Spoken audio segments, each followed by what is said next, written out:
তাদের অনেকের সাথে কথা বলে মনে হয়েছে যে তাদের ভিতরে অন্তর্দ্বন্দ্ব ছিল এবং আমরা দেখেছি যে বিভিন্ন রাজনৈতিক সংগঠন থেকে প্রার্থীরা পদত্যাগ করে স্বতন্ত্র নির্বাচন করছে।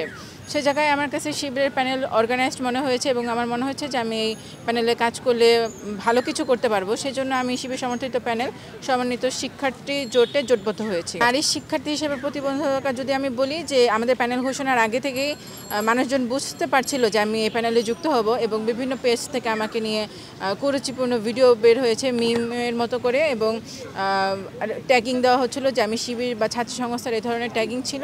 এর পরবর্তীতে যখন প্যানেল ঘোষণা হয় সেটা ট্যাগিংয়ের ভিতরে সীমাবদ্ধ থাকে নাই, সেটা সরাসরি ব্যাশিং কিংবা সংঘবদ্ধ হচ্ছে গিয়ে অ্যাটাক হয়।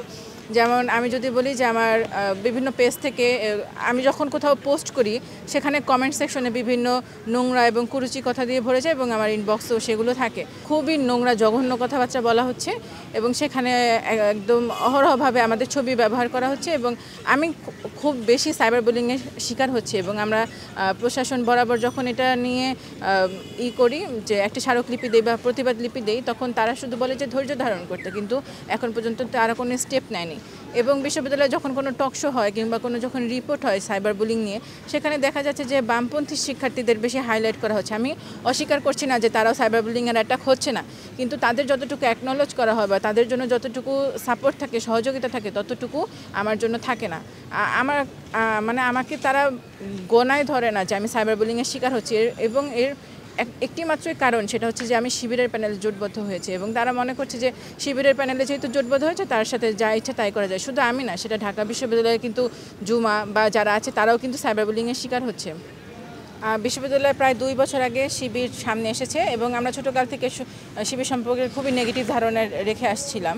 তো যখন শিবির সামনে প্রকাশে আসে এর ভেতরে দেখি যে আমাদের ভিতরে অনেকেই পরিচিত ছিল যাদের সাথে আমরা পূর্বে মিশেছি, এ ধরনের ছেলেরা অনেকেই কমিটিতে আছে এবং তাদের সাথে কাজ করা হয়েছে। তাদের ক্যাম্পাসে একটা হেলথ ক্যাম্প হয়েছিল বা ইফতার আয়োজন ছিল, হেলথ ক্যাম্পে ভলেন্টিয়ার হিসেবে আমি থেকেছি এবং ইফতার আয়োজনে ছিলাম। যেহেতু এদের ভিতরে অনেকেই পূর্ব পরিচিত তাই আমরা তাদের দেখে এসেছি যে তারা কেমন এবং তাদের সাথে একত্রে কাজ করেও আমরা দেখেছি যে তারা নারীর প্রতি অনেক সদয় আচরণ করে।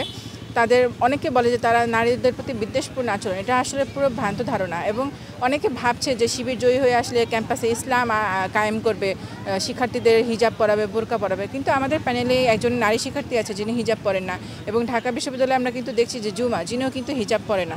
তো আমরা যখন তাদের সাথে 16, 17, 18 ঘন্টা করে প্রতিদিন কাজ করছি প্রচারণায়, আমাদের উপর যখন আরোপ আসছে না বা আমাদেরকে যখন বলছে না যে তুমি হিজাব পরছো না তো তুমি কেন আমাদের প্যানেলে আসবে, এই ধরনের যখন ছিল না সেই ক্ষেত্রে তো আসলে এই ধারণা পুরো ভ্রান্ত। শিবির আসলে সকল ধর্মের বর্ণের এবং সকল মতাদর্শী শিক্ষার্থীদের নিয়ে কাজ করবে এবং ইসলামও কিন্তু কখনো কারোর উপর জোর প্রয়োগ করার কথা বলে না এবং তারা যেহেতু ইসলামী মতাদর্শের ধারণ করে তাই আমি মনে করি যে আসলে এই ধারণা সম্পূর্ণভাবে ভ্রান্ত। আমাদের বিশ্ববিদ্যালয়ে 50% নারী শিক্ষার্থী আছে এবং আমরা চাই নারীদের জন্য একটি সুন্দর ক্যাম্পাস দিতে যেখানে তারা নিরাপদ থাকবে, ব্যক্তি স্বাধীনতা থাকবে, পোশাকের স্বাধীনতা থাকবে। এর ভিতরে ইশতেহারের যদি কিছু বলি, আমাদের ক্যাম্পাসে অনেক শিক্ষার্থী আছে যে তারা মা, সেক্ষেত্রে একটা ডে কেয়ার সেন্টার এবং ব্রেস্ট ফিডিং কর্নার তৈরি করার আমরা ভাবছি, যাতে হচ্ছে আমরা প্রশাসনকে সর্বোচ্চ চাপ দেবো যাতে এটা তারা করে।